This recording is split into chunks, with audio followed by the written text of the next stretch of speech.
Let's go to the details related to advanced aggregations using rollup in Spark. It is similar to group by, however, there is subtle difference. We need to understand that subtle difference. We will be going through the differences as we go through the examples. This will take care of creating the Spark session. I have pre-run all the cells and hence I'm not going to run now. I will just review the output and try to explain the concepts. Already the Spark session is created. The object which holds the Spark session is nothing but Spark. Using that, we can read the JSON data in this location which contain orders data. You can preview the output here. I have created the data frame by name orders using spark.read.json, and then I have used show to preview the output.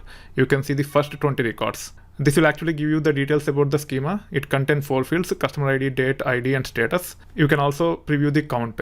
Orders have 68,883 rows. Now let's perform a task to understand more about rollup. In this case, we are going to get count of orders rolled up by date. First, I'm importing count and lit and demonstrating using group by. In this case, using group by, we are trying to get count by date, and you can see the count for each date in our dataset. We have 364 records, and for each date, we got the count. If you actually scroll down and if you look at the count after grouping by order date and performing the count, the output contains 364. As we got the count group by date, now let's go to the details about rollup. Rollup is a function that is available on top of data frame. Either you can say help of dataframe.rollup or dataframe.rollup ? If you are using Jupyter. It will provide you the syntax and semantics of this function. Rollup takes variable number of column type arguments. It can be columns or expressions. It actually creates a new data frame. It is nothing but a multi-dimensional rollup for the current data frame on which rollup is invoked. We will see example and you will understand. I took the code which we have ran earlier using group by, and I have replaced group by with rollup, and I have ran it already. You can see here the code is same as what we have seen earlier. Instead of group by, I am using rollup here.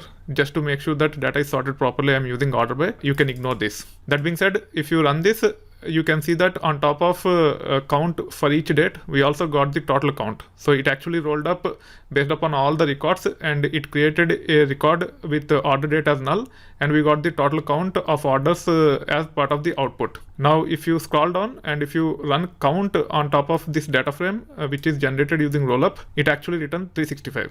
Earlier when we used group by, it actually returned 364. Now it is returning 365 because we have this additional record.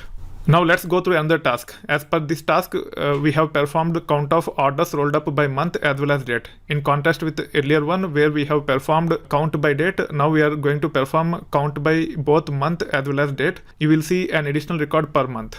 We have imported data underscore format. The reason we have imported data underscore format is because we wanted to extract the month part using our date. You can see the data underscore format, then order date, then the format using which we want to extract the month. We have provided alias by name order month. Then using order date, that is part of orders already, we are able to perform the count using group by. In this case, we got the count for each month for each date. It is same as what we have seen with respect to group by earlier. Only thing is we have additional column called as order underscore month. You can preview the output here. If you look at the count, we have 364 records as part of this data frame where we have grouped the data by month and then date. Now, if you look at rollup, I have used the same logic with rollup except here where I have specified rollup in place of group by. And if you look at the output, on top of month with not null and date with not null, we have additional records with month as null. You can see here. This is the total count where everything is rolled up based upon all the months and dates. And you can see 68,883. This is the count related to rollup up to month 2013 July. This is the count related to up to the month related to 2013 August and so forth. So we can see additional record for each month like this.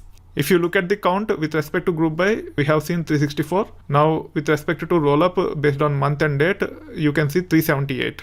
So 364 plus 12 for each month because we have 12 months data in this data frame called as orders. On top of it, we have additional record which is nothing but this one. So 364 plus 12 plus 1, it is supposed to be 377, but we are seeing 378. We need to understand why we are getting additional record. I'm also not 100% sure. Let me see why we are getting additional record in this case. Okay, I know why we are getting additional record. We have 13 months data. We have data from 2013 July through 2014 July. July is counted twice. That's why we got 13 additional records for 13 months plus one for the total. So we have 14 additional records on top of 364. That's why we got 378 as output when we perform count based on month and then date using rollup. This is the difference between group by and rollup when we actually roll up using multiple columns. In this case, we have used month and then date. Now let's go through another task which is already performed. It is nothing but get count of orders rolled up by year, month as well as date. You will see an additional record per month as well as per year. In this case, we have imported year first.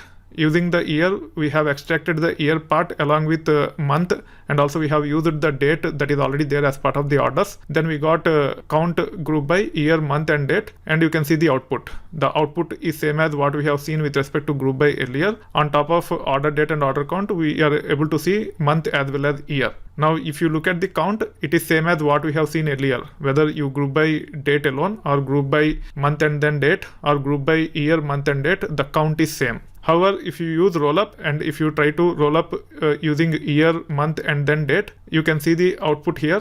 There will be additional records for each year. So in this case, this is the record related to year 2013. We have 2 years of data, 2013 and 2014, and hence you will be seeing 2 additional records what we have seen earlier. Earlier, using rollup by month and date, we have seen 378 records. Now we will be seeing these 2 additional records with 2013 and 2014 with month and date as nulls, and hence the count will be 380.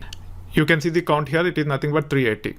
Now let's preview the output. In this case, after aggregating using rollup by year, month and date, I am filtering where month equal to 2014 January. If you look at the output, this is how it look like. We have 31 records which are related to date, and then we have additional record for month. This is how you should be able to get the data related to 2014 January. It will actually give us 32 records. If you are curious about the count, you can actually go to the output of this count function. It is nothing but 32. So this is how you should be able to roll up the data using the function called as rollup. Functionally, it is similar as group by. However, you will be seeing additional records in case if you add more columns during the rollup.